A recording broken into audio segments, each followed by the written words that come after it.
আমরা যারা রাজনীতি করি, যারা অন্য পেশার মানুষ রয়েছে, সকলে কিন্তু এই বিষয়ে কথা বলছে যে নির্বাচনের আগে রাষ্ট্র সংস্কার হতে হবে। এখন রাষ্ট্র সংস্কার কারা করবে? শুধুমাত্র যারা উপদেষ্টারা রয়েছে তাদেরই দায়িত্ব রাষ্ট্র সংস্কার করা, নাকি আমাদের সকলের দায়িত্ব?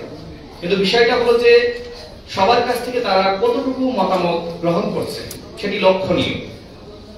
সবার সম্মিলিত প্রচেষ্টা ব্যতীত কোনোভাবেই তো রাষ্ট্র সংস্কার সম্ভবপর নয়, যেটি এখানে কয়েকজন বক্তারা বক্তব্য রেখেছেন যে এখন বড় দুটি দল বিএনপি এবং জামাত ইসলাম, তাদের কাছ থেকে আসলে কতটুকু মতামত গ্রহণ করা হচ্ছে।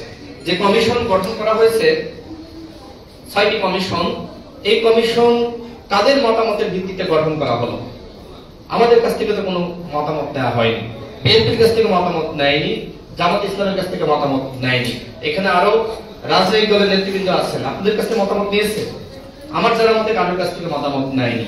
তার মানে আপনি যদি মতামত ছাড়াই কোনো কমিটি গঠন করেন এবং তাদেরকে যাদেরকে দায়িত্ব দিচ্ছেন তারা কতটুকু আসলে পিপুলের কাছে অ্যাকসেপ্টেড, আমাদের কাছে অ্যাকসেপ্টেড, সেটা তো আসলে আগে ভাবতে হবে। মতামত ছাড়া আপনি যা কিছু করেন না কেন সেটা কখনোই গ্রহণযোগ্য হবে না। যে কমিশন গঠন করা হয়েছে এই কমিশন কোন দলের সাথে আলোচনা করে গঠন করে নাই। আর 17 জন ব্যক্তির মাধ্যমে কি আসলে রাষ্ট্র সংস্কার করা সম্ভব? মাত্র 17 জন, এতগুলো মন্ত্রণালয়, একজন ব্যক্তি 2টি মন্ত্রণালয়, 3টি মন্ত্রণালয়, এটি কি সম্ভব? যে কারণে আমরা তাদের সাথে যখন আমাদের মিটিং হয়েছে আমরা বলেছি যে এর পরিধি আপনাদের বাড়াতে হবে। ন্যূনতম 50 জন না থাকলে তো রাষ্ট্র পরিচালনা করা সম্ভবপর নয়। সুতরাং এর পরিধি না বাড়িয়ে আপনারা যদি মনে করেন যে আমরা এক একজন 3-4টা মন্ত্রণালয়ের দায়িত্ব পালন করবো আর রাষ্ট্র সংস্কার হয়ে যাবে, এত সহজ না। 15 বছরে আওয়ামী লীগ যেভাবে দলীয়করণ করেছে, যেভাবে সুশীল সমাজকে তার মতন করে ব্যবহার করেছে, আমরা তো যখন 2018 সালে কোটা সংস্কার আন্দোলন করেছি এবং 24 সালে এই কোটা সংস্কার আন্দোলন, এই কোটা সংস্কার আন্দোলনকে কেন্দ্র করে গণ অভ্যুত্থান হবে, এটি কেউ জানতো? এটি কেউ জানতো না। যারা সমন্বয়কের দায়িত্ব পালন করছে তারা কি চেয়েছে সরকারের পতন হোক? তারাও তো চায়নি। একটা সময় যখন শেখ হাসিনা নির্বিচারে গুলি করে মানুষকে হত্যা করে, তখন সবাই শেখ হাসিনাকে না বলেছে যে এই শেখ হাসিনাকে আর ক্ষমতায় রাখা যাবে না। তার আগে থেকে ওইভাবে প্রতিবাদ করে নাই। রাজনৈতিক দলগুলো গত 15 বছর ধরে প্রতিবাদ করে আসছে। সুতরাং এই 15 বছরের ফসল হলো গণ অভ্যুত্থান। গতকাল বিএনপি বলেছে যে তাদের 442 জন শহীদ হয়েছে। জামাত ইসলাম এখনো পর্যন্ত বলে নাই যে কতজন শহীদ হয়েছে, বাট তাদের যে ব্যাপক ভূমিকা ছিল সেটা আমরা অনুমান করতে পারি। এবং আমি যতদূর জানি আমাদের দলের 11 জন শহীদ হয়েছে। আমাদের জায়গা থেকে এখানে গণসংহতি আন্দোলনের জুনায়েদ সাকি ভাই, তার দলের নেতাকর্মীরা শহীদ হয়েছে, আহত হয়েছে।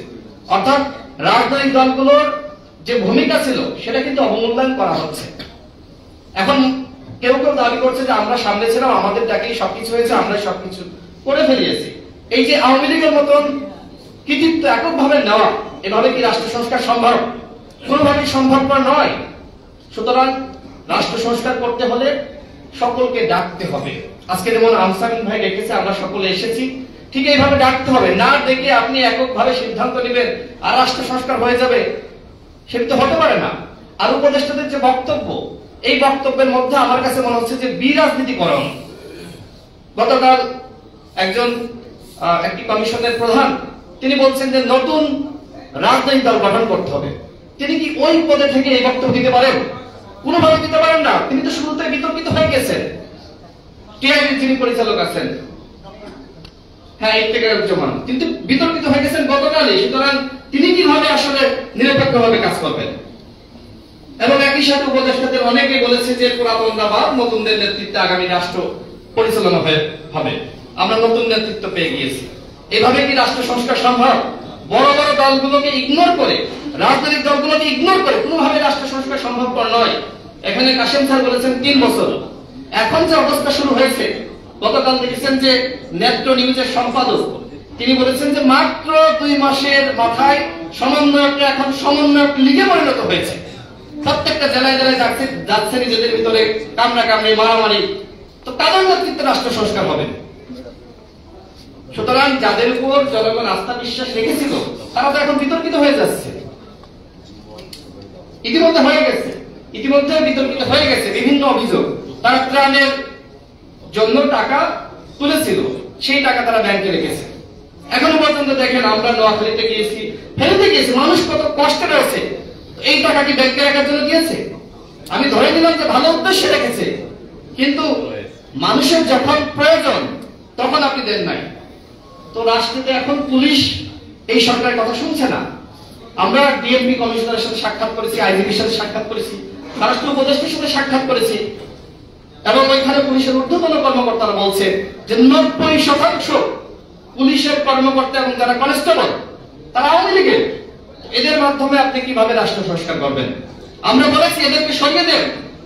1 লাখ ছাত্র জনতা যারা এই গণ অভ্যুত্থানে অংশগ্রহণ করেছে তাদেরকে নিয়োগ দিতে হবে, শর্ট প্রশিক্ষণের মাধ্যমে তাদেরকে কাজে লাগাতে হবে।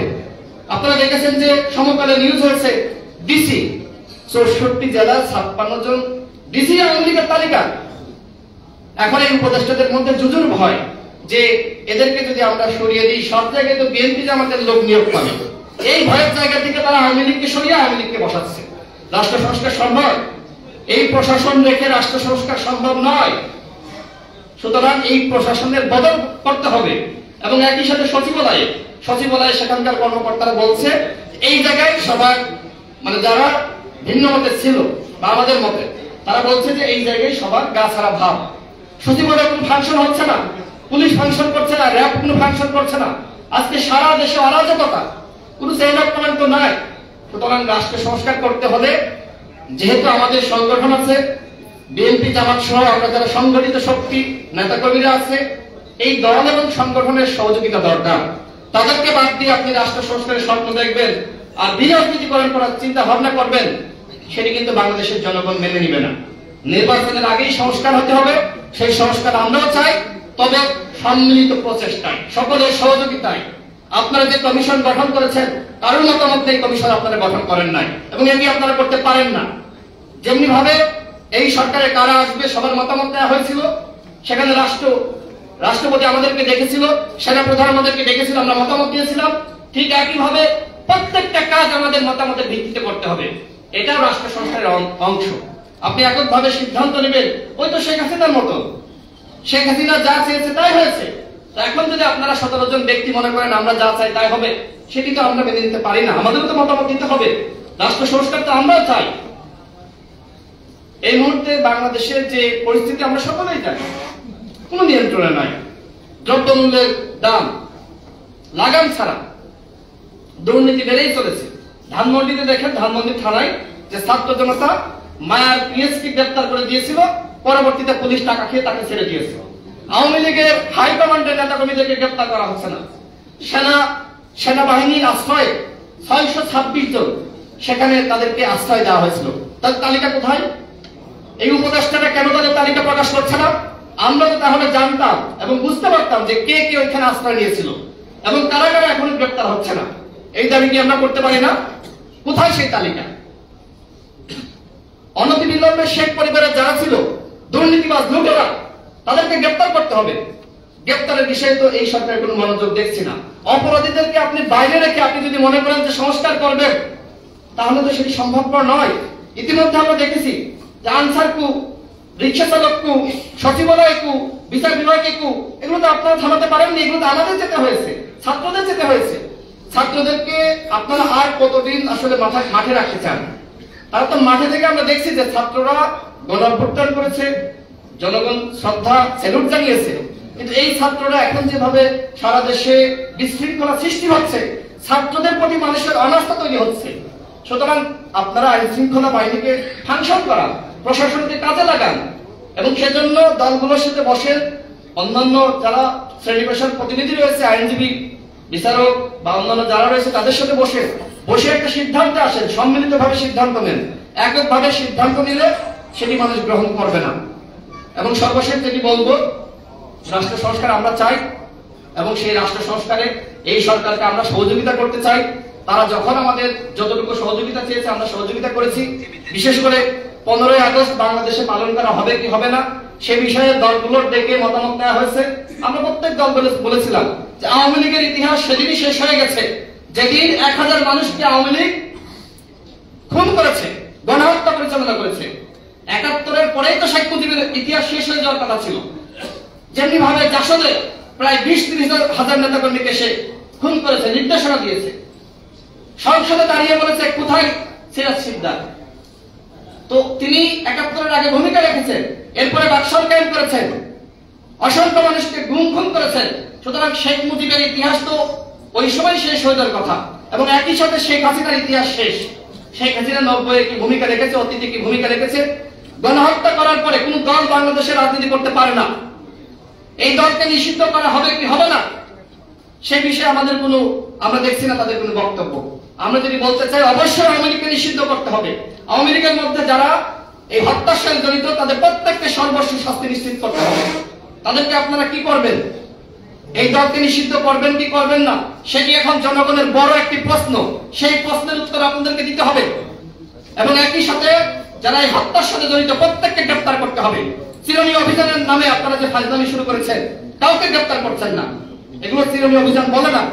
বিভিন্ন জায়গায় আওয়ামী লীগের নেতাকর্মীরা পালিয়ে রয়েছে, এবং বিভিন্ন জায়গায় গোপালগঞ্জে আমরা দেখেছি যে সেখানে কিভাবে বিএনপির 2 জন কর্মীকে গুলি করে কুপিয়ে হত্যা করেছে, এখনো পর্যন্ত গ্রেফতার করতে পারেননি।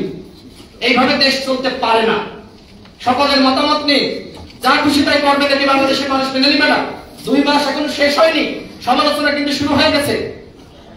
সমালোচনা একবার শুরু হলে থামানো যায় না। সুতরাং আপনাদেরকে বলবো, সকলকে ডাকুন, মতামত নিন, যাই কমিশন গঠন করেন, যাই করেন না কেন সেটি সম্মিলিত মতামতের ভিত্তিতে। সম্মিলিত মতামত নিলে রাষ্ট্র সংস্কার হবে। এককভাবে শেখ হাসিনার স্টাইলে যাই করতে চান না কেন সেটি ব্যর্থতায় পর্যবেসিত হবে।